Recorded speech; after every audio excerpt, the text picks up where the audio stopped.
Hello, BookTube. This is Aaron from Aaron Read a Book or Aaron Read a Book. Um, just going to do a little recent reads because I haven't done an update in a little while. I'm going to go reverse order because I've just finished this, um, which North and South by Elizabeth Gaskell. I'd only read one book by her before, which was a collection of Gothic tales, and I remember not being like super impressed by it. And I think it was quite badly edited for some reason. But I absolutely loved this. So someone on Goodreads described this as um, a socialist Pride and Prejudice, and it definitely has elements of that. It's sort of I was expecting it to be much more of a romance than it is. What it really is about is the relationships and the differences and the similarities between the different classes in England at during the Victorian period, um, and the relationship between the masters of the Industrial Revolution factories, the mill owners, and their workers, and about the divide between the north and south of England and how they see each other and their prejudices about each other. And reading it, sort of, it's amazing how much of this is still ongoing in England. There is still these divisions um, in England even today, and class is a very important sort of thing in England still. There is romance, so the basic storyline is it follows Margaret, who is the daughter of a parson who lives down south, and he um, sort of falls out with his beliefs in the Church of England and renounces his. I don't know the proper term for it. Priesthood, not priesthood, but he's a parson. So he renounces his place in the Church of England and goes to live on the property of his old school friend, Mr. Bell, who owns land in the north of England, in the where the mills are.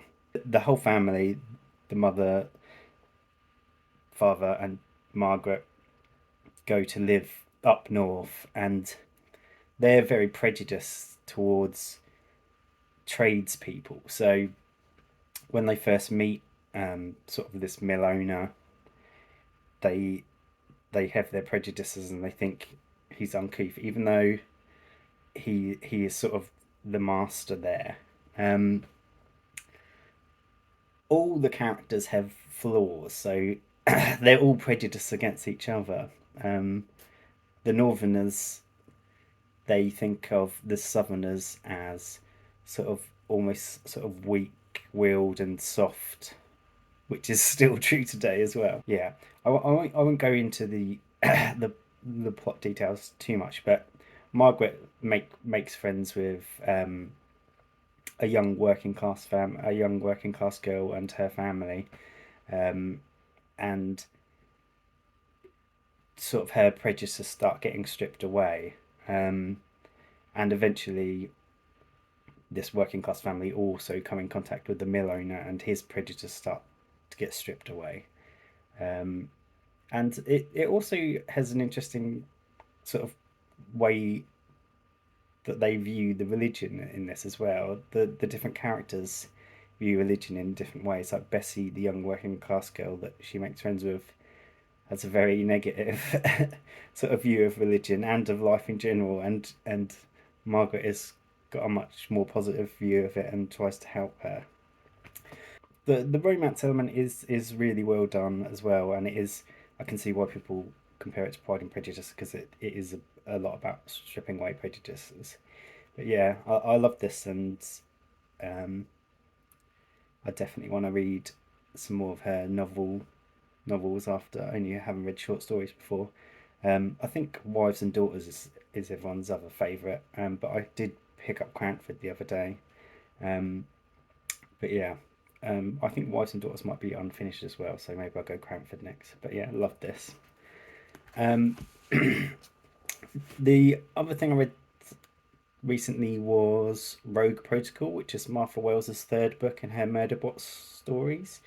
Um, because it's mid-series, I won't talk about it too much. I was a little bit disappointed in it, in that it's plot-wise, it was very similar to the first two novels, but sort of mashed together. In that Murderbot's still trying to sort of find evidence against this company that has done him wrong in the past, and he's going to this place to investigate, and he makes friends with with a robot, sort of reluctantly, like he does in the second one.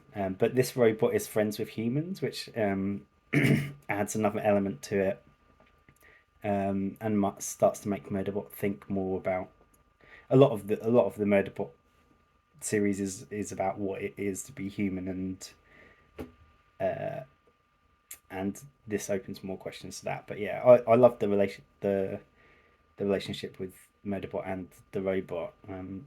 But I do hope the plots start to vary a bit going forward. And I know the one that won the Hugo and the Nebula Award is novel length, so I'm looking forward to that one. I think that's the fifth one. But I'll continue on with those, getting them from the library. Um, I also read a book for the Women's World Cup read along, which was Delirium by Laura Restrepo. Um, I'm not really much of a modern literary fiction type of person. It's normally my least favourite genre, but I did enjoy this. It was complex. So it's about this man who comes back from a trip and his wife has sort of gone insane, and it jumps around loads of different perspectives. So it, it it's partially told from the perspective of her ex-boyfriend, who is a money launderer for Pablo Escobar. And it's also partially from the perspective of her grandfather's life, who also had sort of some mental illness issues and stuff. And it's partially from her own childhood and stuff. It jumps around a lot. It's I think some of it went a bit over my head, but yeah, it's interesting, and it sort of pieces together how she's reached this sort of breaking point.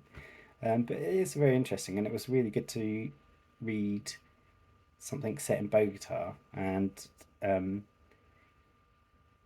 only read one Columbian book before, so it was interesting.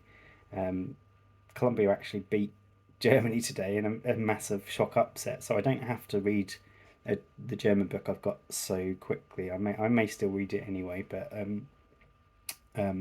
yeah, the Powerpuff Girls are going strong, so they're playing Morocco next, which they should win.